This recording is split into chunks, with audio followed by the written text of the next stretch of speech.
10장 23절에서 27절까지 말씀입니다.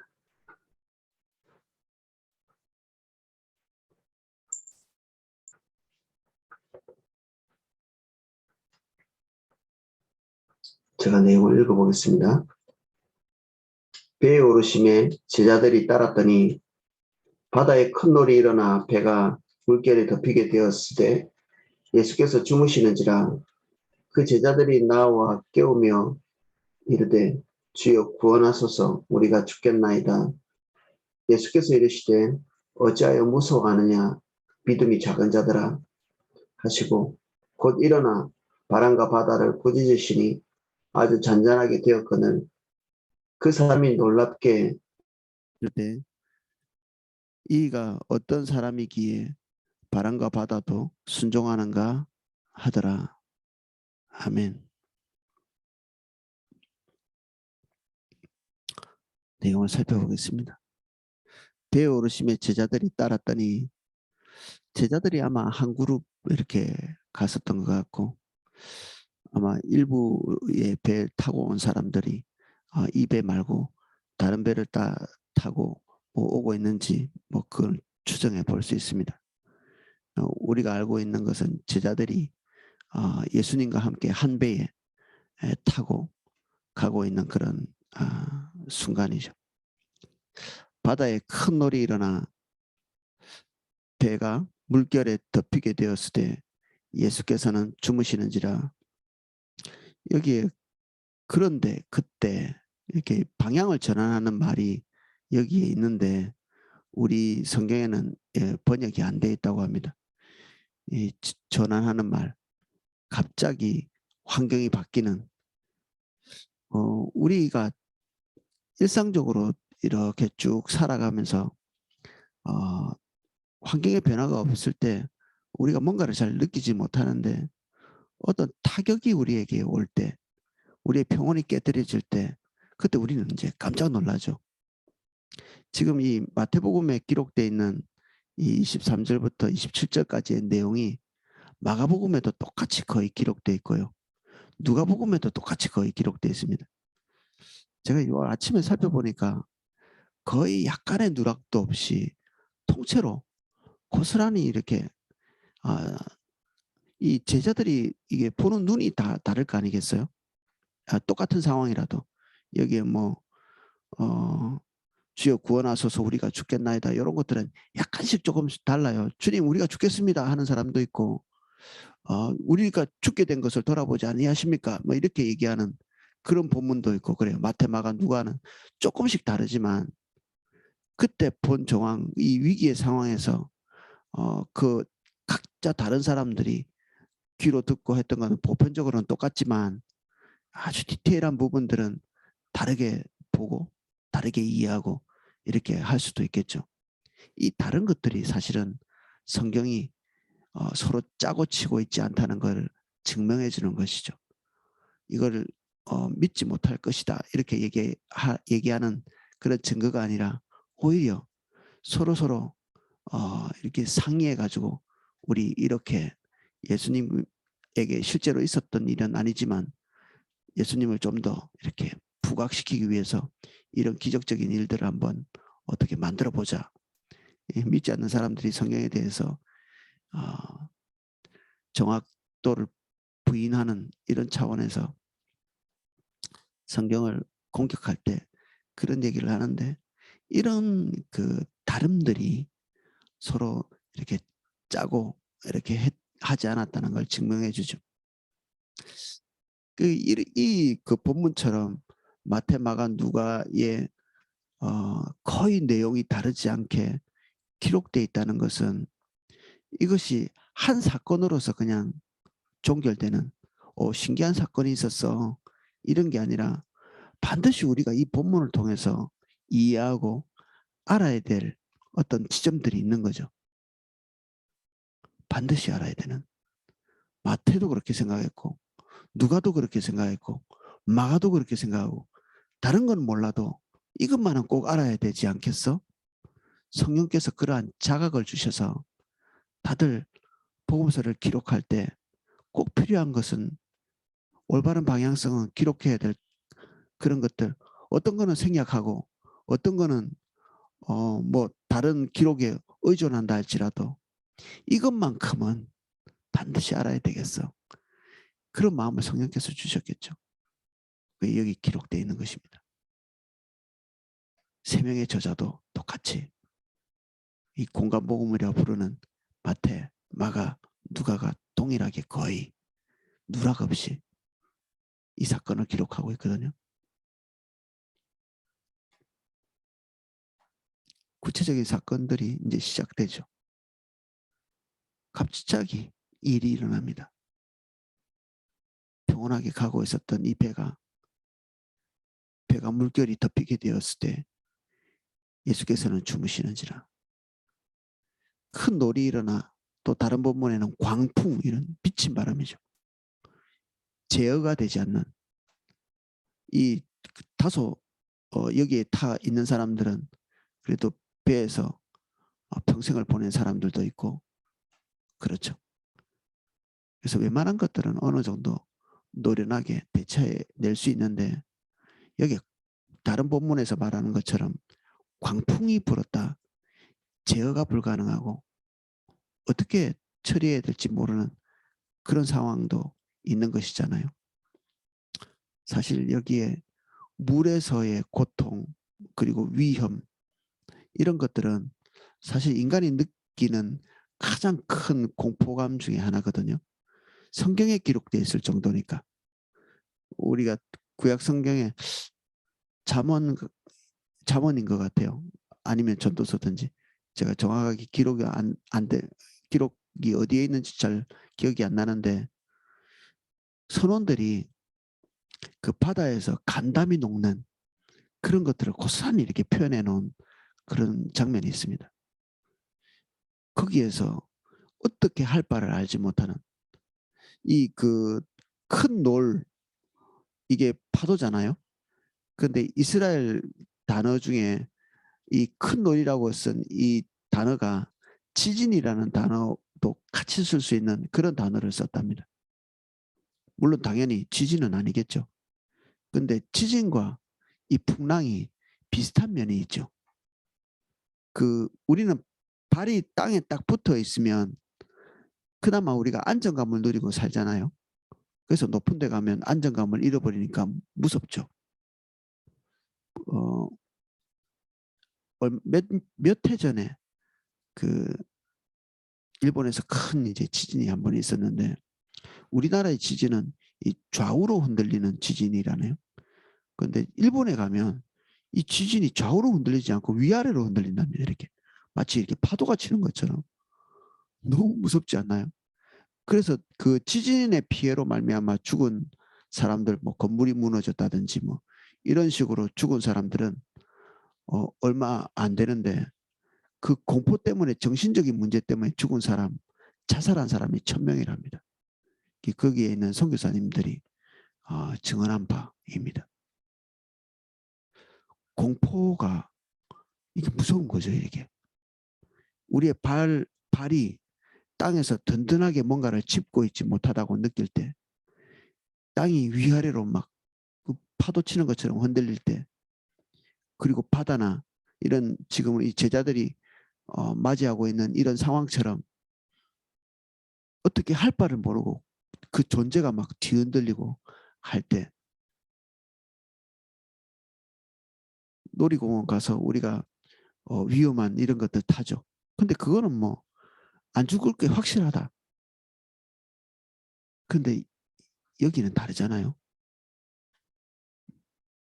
이 배 한 조각, 이 바다 위에서 배 한 조각이 얼마나 신뢰를 줄 수 있겠습니까? 그 붙들고 있는 것이 별것도 아니라는 사실을 깨닫게 되는 거죠. 우리가 평소에는 믿을 만한 것들이 있죠. 붙잡을 만해, 믿을 만해, 통제할 만해.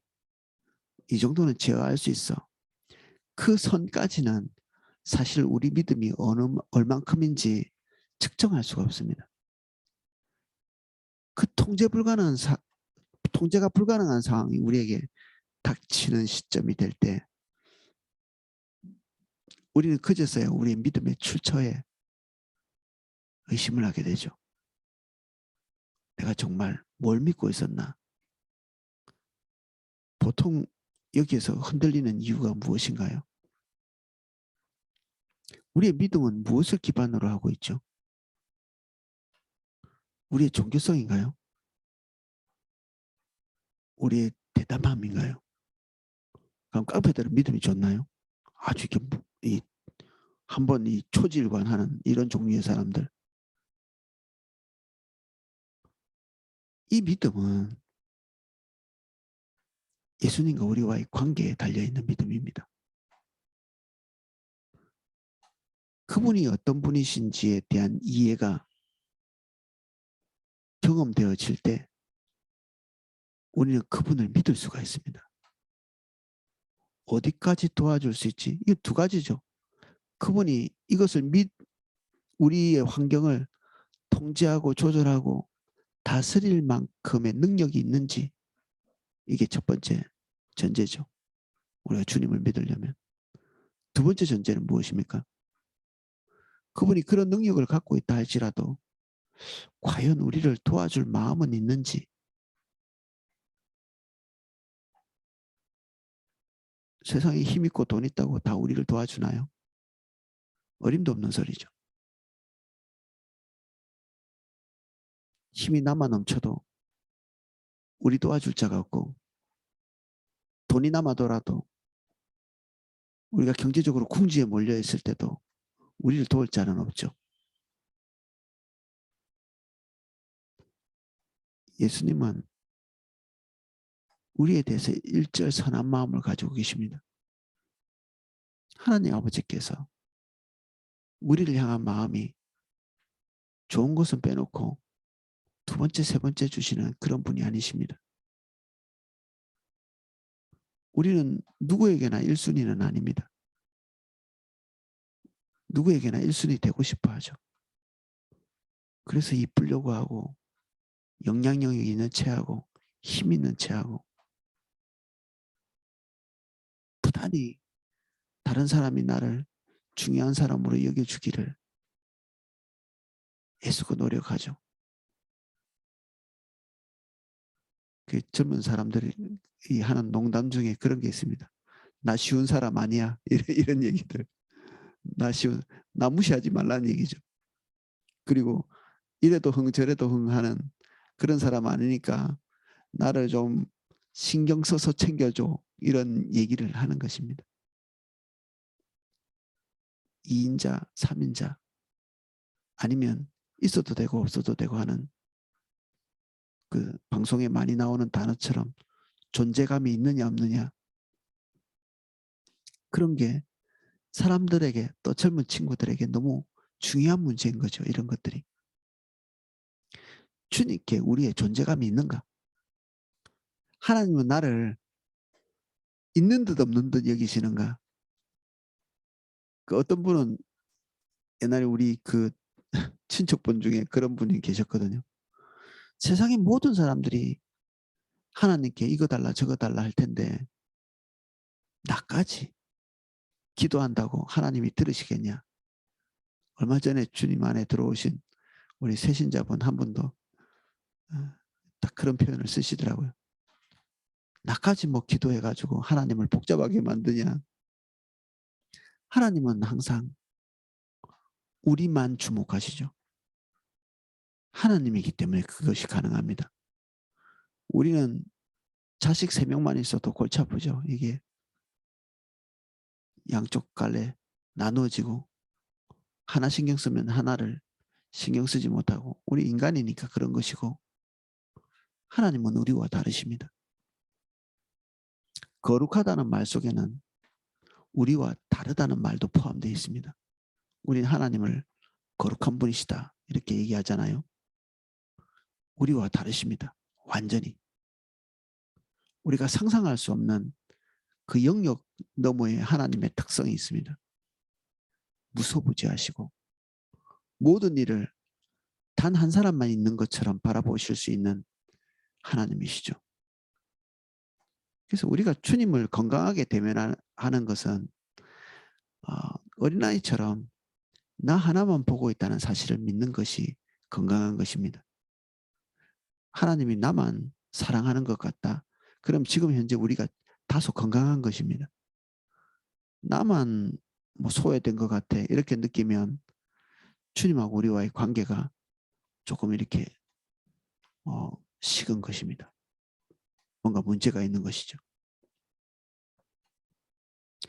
주님은 우리를 향해서 이 큰 능력, 너무나 충분히 우리를 도우실 수 있는 능력을 가지고 계시고 기꺼이 우리에게 그 능력으로 가장 좋은 것을 선택해서 베풀어 주실 그런 마음이 있으십니다.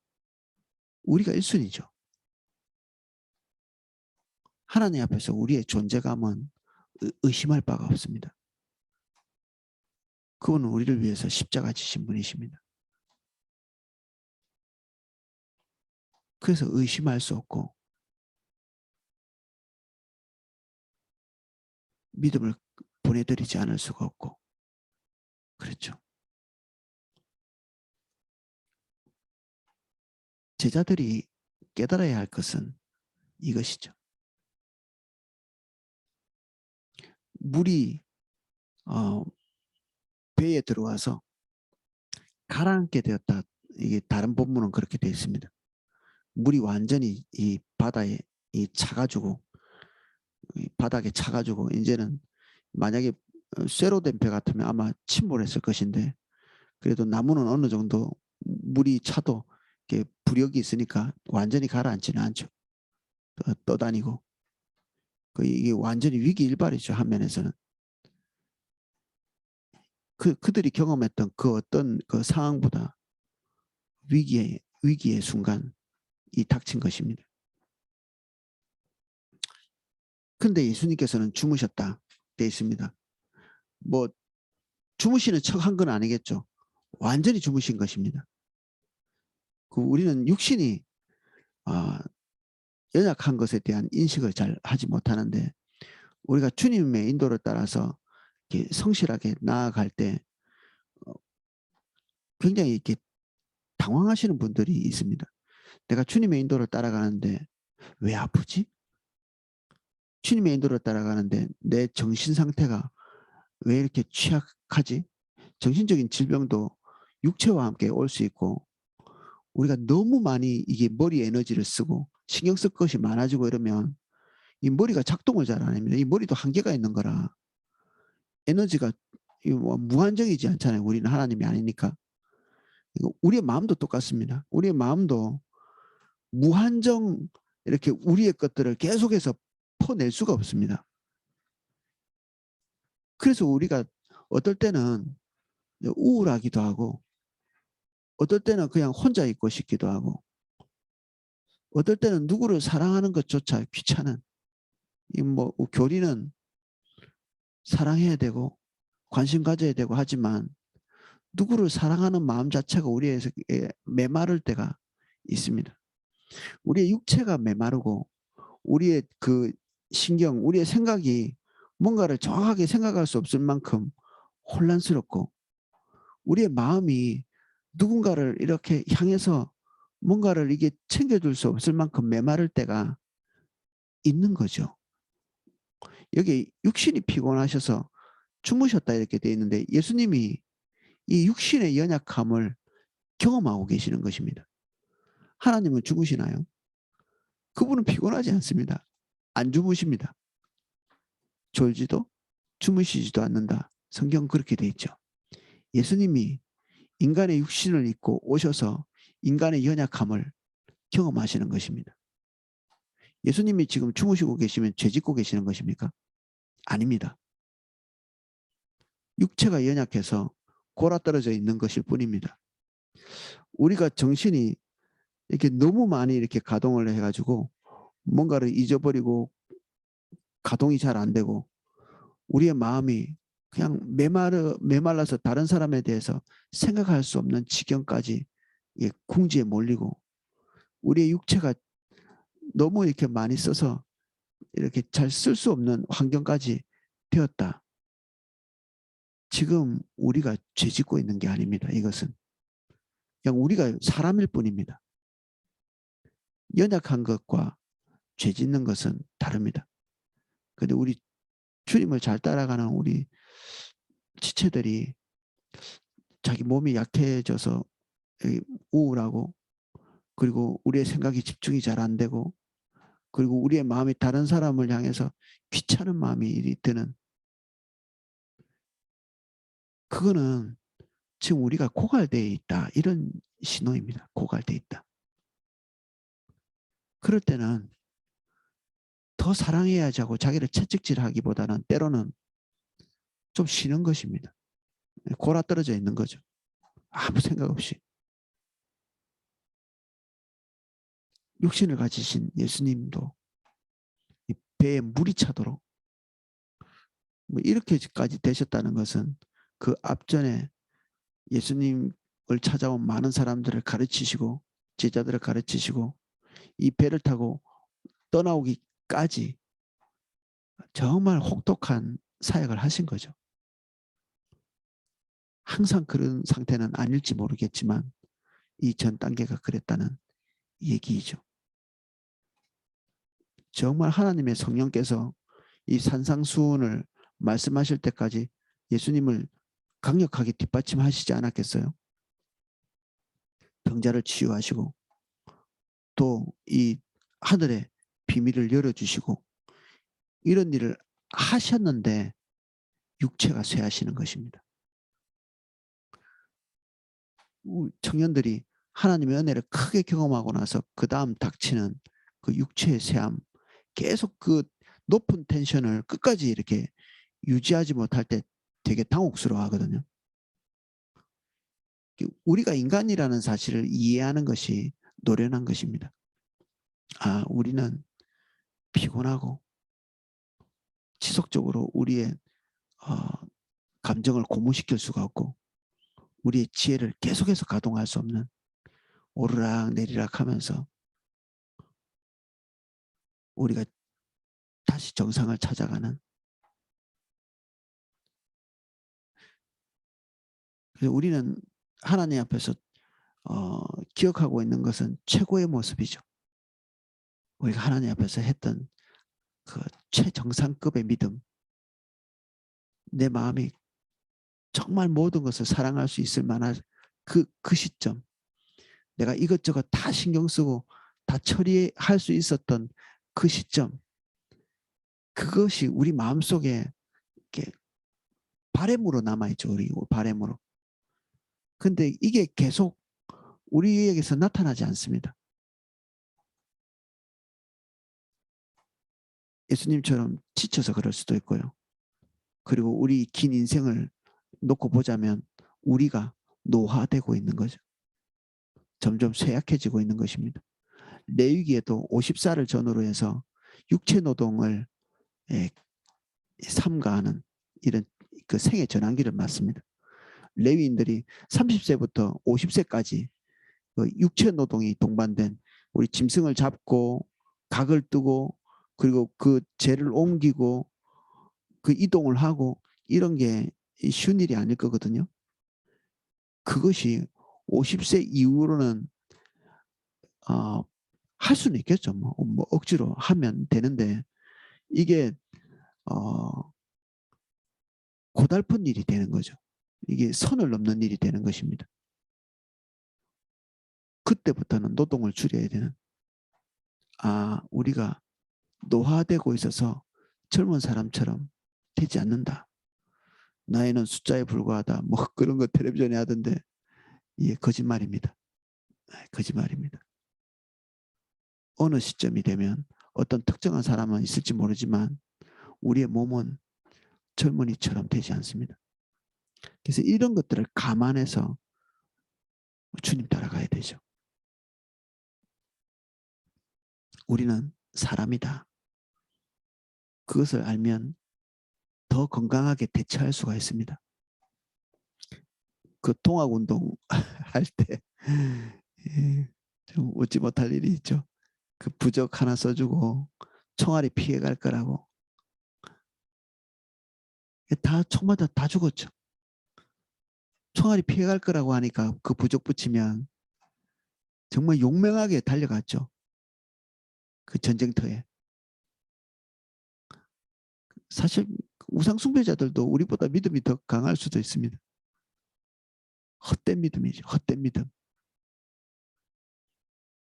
우리의 믿음은 항상 사실을 기반으로 하고 주님과의 교제를 기반으로 해야지, 우리 마음속에 신념을 기반으로 하면 여지없이 붕괴되고 맙니다. 그래서 우리는 믿지 않는 사람들에게 비웃음거리도 많이 되잖아요. 믿음으로 한다고 했는데 실제로는 우리의 신념에 불과한 것이었기 때문에 정말 부끄럽기 이를 데 없는 그런 상황에 봉착할 때도 있었습니다. 저도. 그게 믿음인 줄 알고. 믿음은 딱 한 군데서만 옵니다. 인격체이신 주님. 그분과의 교제. 그분이 어떤 분이신지를 알 때 우리가 세게 마음 먹지 않아도 그냥 알게 됩니다. 제자들이 나와 깨우며 이르되 주여 구원하소서 우리가 죽겠나이다. 약간의 원망이 들어있죠. 약간의 원망. 너무 다급하다 보니 제자들이 이 시국에 주무시고 계십니까? 라는 얘기죠. 우리 삶에도 하나님께서 뭔가를 하셔야 되는데 이 시국이 되도록 아무것도 안 해주시면 하나님께 속상하죠. 어느 시점에. 너무나 이해할 수 있는 약간의 원망이 섞인 탄원입니다. 예수께 이르시되 무서워하여 어찌하여 무서워하느냐 믿음이 적은 자들아 하시고 일어나 바람과 바다를 꾸짖으시니 아주 잔잔하게 되거늘. 이 믿음이 계속 유지될 수 있도록 미리미리 좀 해주시지. 미리미리 잠잠케 해주시고 미리미리 좀 도와주시지. 좀 일찍 일어나가지고 도와주시지. 제가 옛날에 그런 기도를 많이 했습니다. 꼭 내가 붕괴되고 넘어지고 나면 그때 하나님께서 손을 내미시는 그런 때가 여러 차례 있었거든요. 아니 나도 하나님 앞에서 좀 믿음으로 승리하고 싶어서 끝까지 기대하고 참고 어려운 상황이지만 지탱하고 나가는데 한계치가 다다라서 그냥 하나님 앞에 화를 벌컥 내는데 화내자마자 그 다음 단계에 하나님의 도움이 와가지고 때로는 창피하기도 하고 부끄럽기도 하고 조금만 더 했으면 나도 믿음의 승리자가 되는 것 같은. 근데 이게 그런 걸까요? 조금만 더 참았으면 됐을까요? 이 제자들도 조금만 더 참았으면 됐었을까요?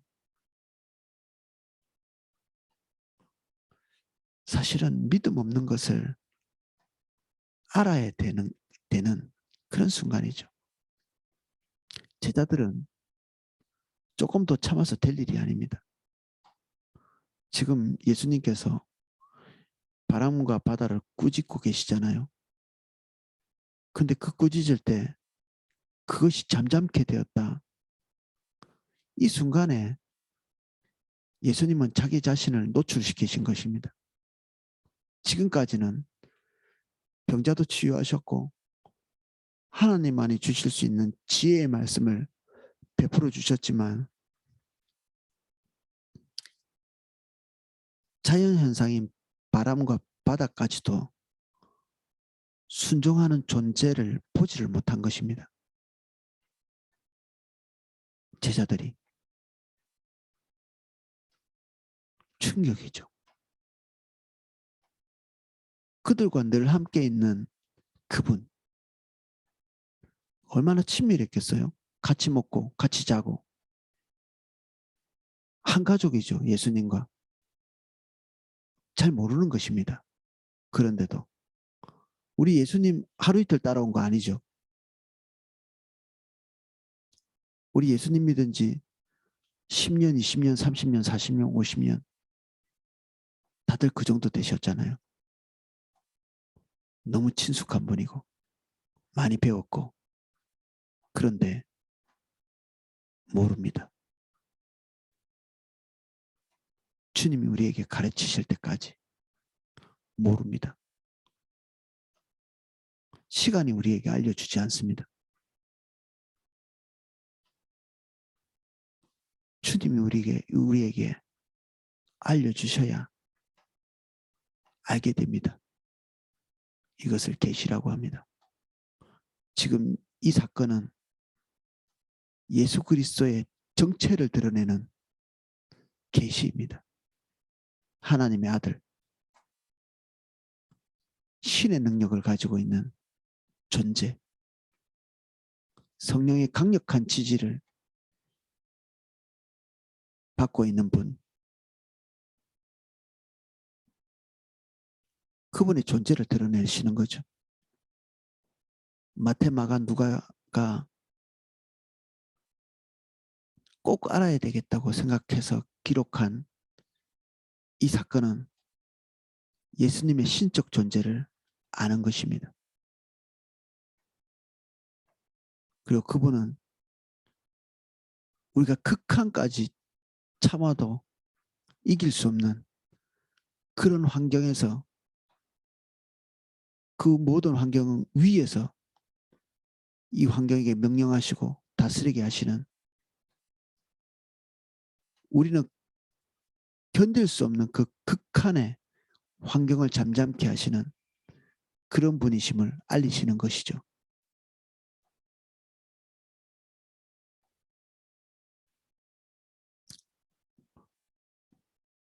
제가 몇 번 그런 얘기를 했잖아요. 우리는 하나님을 아버지라고 부르면서 하나님하고 우리를 약간 비슷하게 본다고. 완전히 다른 분이십니다. 우리하고 비교가 되지 않는 분이십니다. 우리가 안 된다고 주님이 안 되시지 않습니다. 우리가 무섭다고 주님도 무서워하시지 않고요. 인간은 어쩔 수 없는 것 같아요. 두려워하고 무서워하고.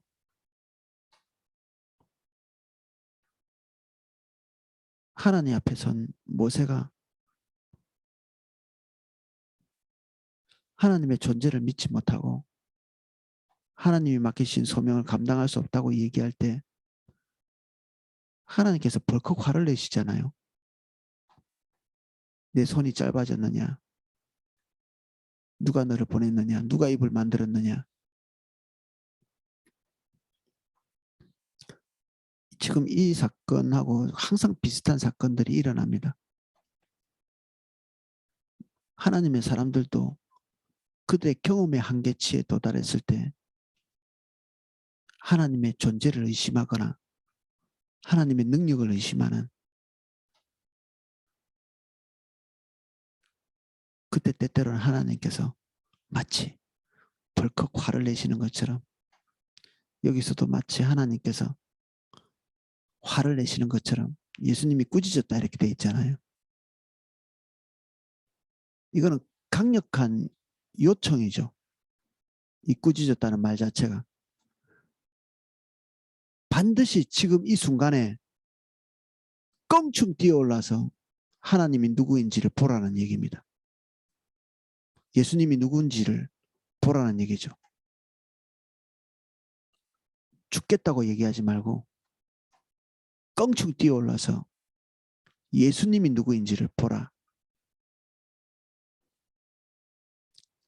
우리 여조 목사님이 미국에 유학 가시기 전에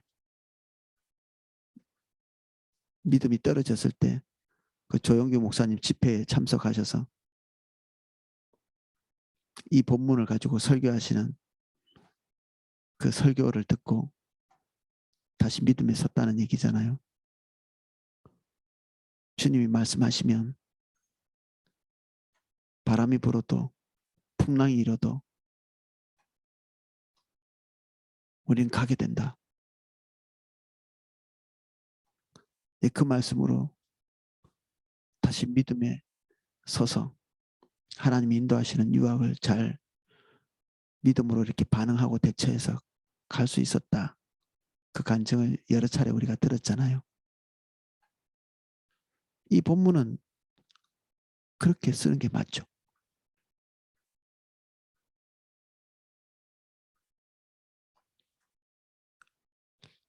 이 본문이 꼭 필요한 분들이 계실 겁니다. 우리 모두가 이 본문이 필요합니다.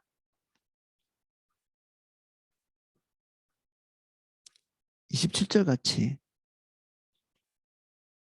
우리 마음에 깨달아지기 직전에 반응이죠.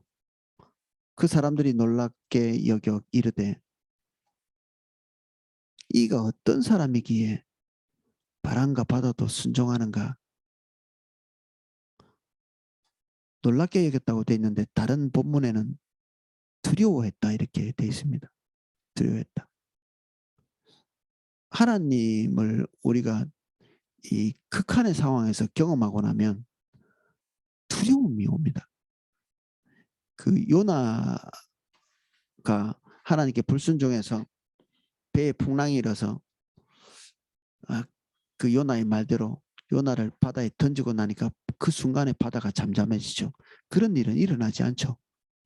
그런데 요나를 던지자마자 바다가 잠잠해지는 것을 보고 그들이 두려움을 가졌다고 얘기했습니다.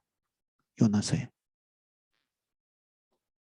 어떤 공포라는 말 단어를 우리가 빌어서 좀 써야 되는데 이게 어떤 종류의 공포냐 하면 지금까지 내가 경험해온 모든 것들과 완전히 다른 어떤 것들을 딱 경험하는 것입니다. 내가 이때까지 상상해왔던 그 상상 그 벽을 넘어선 어떤 것들을 경험하는 것입니다. 여기에서 말하는 이 공포라는 말은 이게 성경에 나와 있는 단어로는 경외입니다. 경외. 두려움이죠. 이것은 뭐 귀신이 나타나서 두려운 게 아니고 목숨의 위협 때문에 두려운 게 아니라 우리의 존재가 우리와 다른 어떤 존재를 대면할 때 느끼는 그 무궁한 격차 앞에서 느끼는 두려움입니다. 무궁한 격차. 전혀 다른 세계를 딱 대면하게 될 때 느끼는 두려움. 뭐 공포라면 공포. 인문학자들은 누민노제라고 부르요. 누민노제. 나와 다른 존재를 느낄 때 느끼는 이질감. 우리는 때때로 하나님과 동행하고 있지만 그분과의 이질감을 잘 느끼지 못합니다. 그래서 좀 문제가 있습니다. 우리는. 이질감을 느껴야 정상입니다. 매일매일 놀라고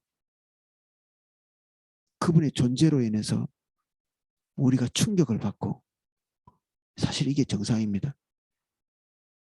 그분과 우리가 친밀함을 누린다고 그분이 우리 수준의 분이 아니고 또는 우리보다 약간 우수한 분, 우리 인간의 수준보다는 조금 이렇게 뭔가 이렇게 유능하시고 조금 착하시고 이런 분이 아니시고 비교가 불가능하고 상상이 불가능하고 우리가 그분을 영원히 알아가도 다 알 수 없고 영원히 경험해도 다 알 수 없는 그런 분이십니다. 오늘 우리가 보고 있는 이 사건은 제자들에게는 큰 충격의 순간이었습니다. 아이고 큰일 날 뻔했네. 이런 사건이 아니고요. 죽을 뻔했어. 이런 사건이 아니고 예수님이 도대체 누구이시길래 도대체 누구시지? 이때까지 예수님과 함께 있었는데 이런 예수님을 처음 본 것입니다. 우리가 궁지에 몰려 있나요? 지금 우리가 예수님이 어떤 분이신지를 경험해야 되는 시점일 수 있습니다. 도대체 누구시지? 늘 같이 있었던 예수님, 그분이 누구이신지를 깜짝 놀라야 되는 순간, 오늘이 그 순간입니다.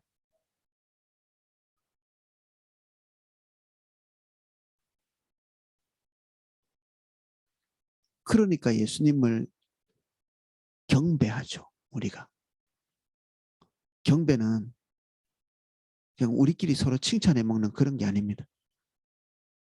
하나님 뭐 대단하세요. 뭐 너무 고마워요. 이런 그 정도 수준도 되지만 입이 떡 벌어지는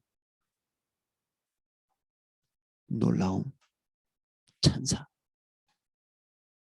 감탄사 외에는 할 수 없는 그런 존재.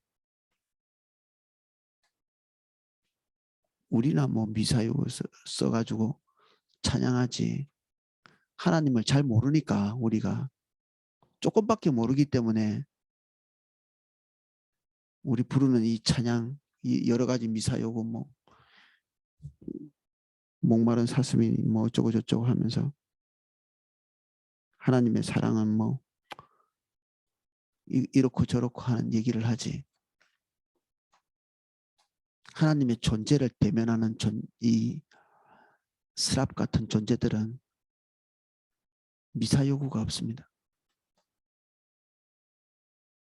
그냥 그 앞에서 뭔가 표현해 볼 만한 그런 여지도 없이 거룩하다, 거룩하다, 거룩하다. 이제도 계시고 전에도 계시고 영원히 계신다. 그분의 존재에서 느낄 수 있는 그런 위압감, 경외, 두려움, 이것에 대한 그냥 이 반응을 하는 거죠. 반응. 예배는 그냥 반응입니다. 반응. 하나님의 존재 때문에 무릎 꿇게 되고 탄성을 지르게 되고 큰 소리로 아라고 느끼는,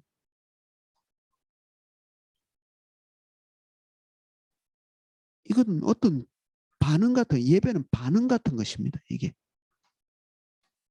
그분의 존재를 대면하지 않고는 성립이 되지 않는 것이 예배입니다. 찬양이고. 그분의 존재도 없는데 무슨 그게 노래 떠들어 되는 거지.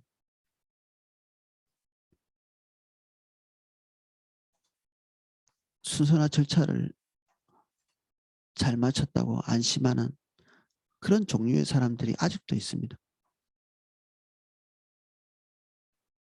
그걸 예배라고 오늘 때웠어, 예배 때웠어, 이런.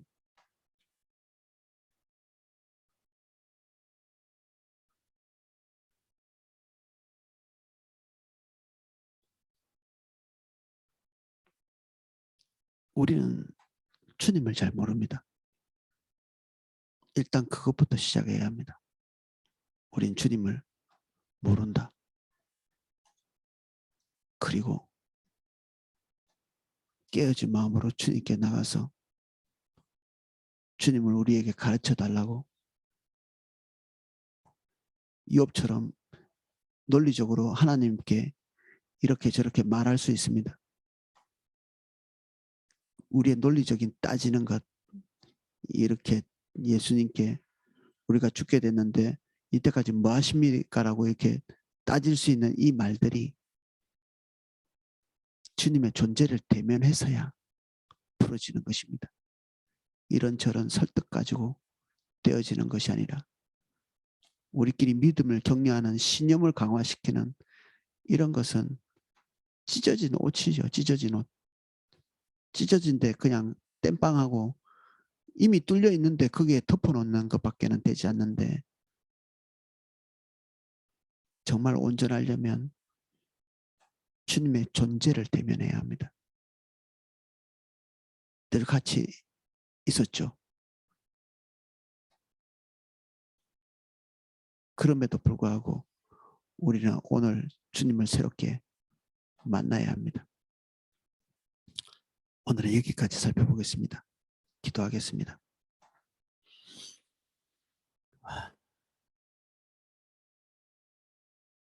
지금 우리는 주님을 잘 모릅니다. 놀라본 일도 잘 없고 그저 우리보다 조금 나은 분,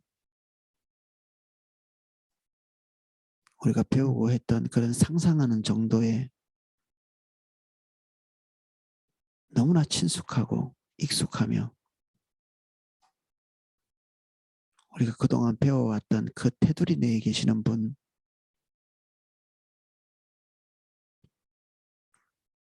주님 우리를 가르쳐 주십시오.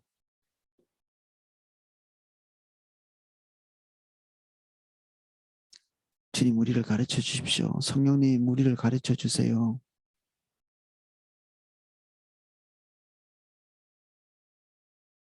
주님을 대면하기까지는 아무것도 풀리지 않습니다. 주님만이 우리의 대답이 되십니다. 주님 입에서 나오는 지혜나 주님의 묘책이 아니라 주님이 우리의 존재 앞에 서 계셔야 우리의 모든 의문이 풀립니다. 주님 오시옵소서. 주님 대면하기 위해서 이 아침에 깨어있는 이 한 분 한 분에게 찾아가 주십시오. 한 분 한 분의 그 절박한 상황 가운데 서 계셔서 우리를 꾸짖어 주십시오. 믿음이 없는 자들아 라고 말씀해 주십시오. 우리가 그 꾸짖음을 듣기를 원합니다. 그래서 우리가 진짜 알기를 원합니다. 주님이 누구이신지를 진짜 알기를 원합니다.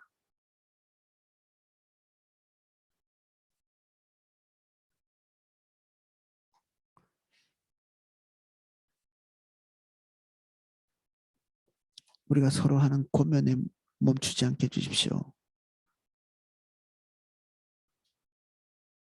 우리가 서로를 격려하는 것으로는 부족합니다. 주님 찾아와 주십시오.